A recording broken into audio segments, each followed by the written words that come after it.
Okay, so if you're looking down in here, you can see, oops, dropped you. You can see the fan blades are gone. Power steering pump, alternator is off over here. You should be right there. And I'm about to take, this is the heater core, or the heat sensor for the gauge. I'm about to thread that all the way out and then label it just so I got it.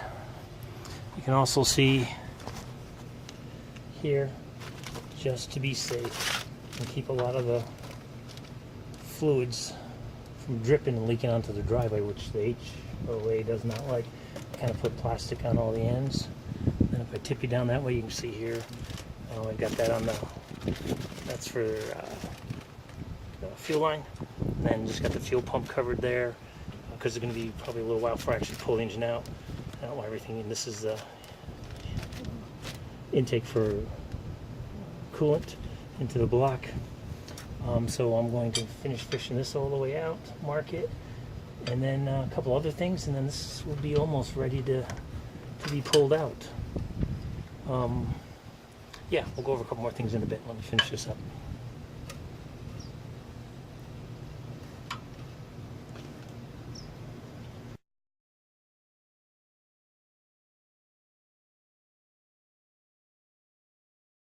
We're continuing on the rebuild of the 351 Cleveland. What you're looking at here are the headers. And these are mix and match headers. I can show you the numbers down here. That's a D72, that's a D2, which means it's a 72.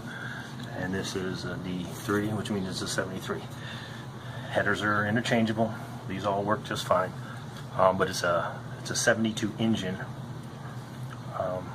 in the 73, and I pulled these out today. Of course, these look pretty good shape because we just had the heads done and they had all new gaskets and stuff put in at the same time. Of course, those are always going to have to be replaced again.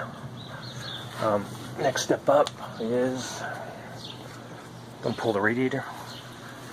Grab the hose lines off of here. Keep the mess as minimal as possible. And then I've got everything done. I didn't have to take the headers out, but it was a pain to get to the starter. So I loosened them up. It came down. The header came all the way down. So I said, fine, just let me unbolt it from the flange to the exhaust pipe. And I went ahead and pulled them both out. There was plenty of room for them to come out. In fact, I lifted them up through here, so that wasn't a big deal. But they're loose, they're out, and I'll go get them powder coated, I think. I can either do that where I work, and a couple guys that do that where I work, or I can send them out. But, so now I've got nothing left. Transmission's unbolted. I'm going to pull the transmission out, or pull the engine out without taking the transmission. I've unbolted it all from the block. And the only thing left is to get a buddy over here at some point and help me connect it up, and then of course we gotta pull the hood off,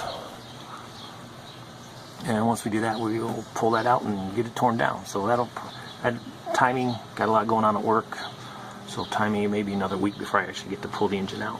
But in the meantime, you can see I'm plugging up all the holes with plastic.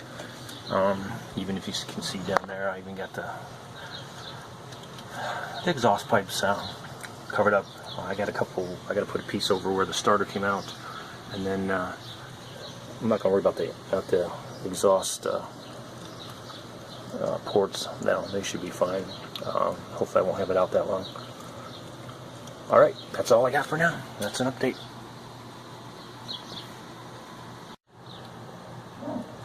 Alright, we're chasing the weather here.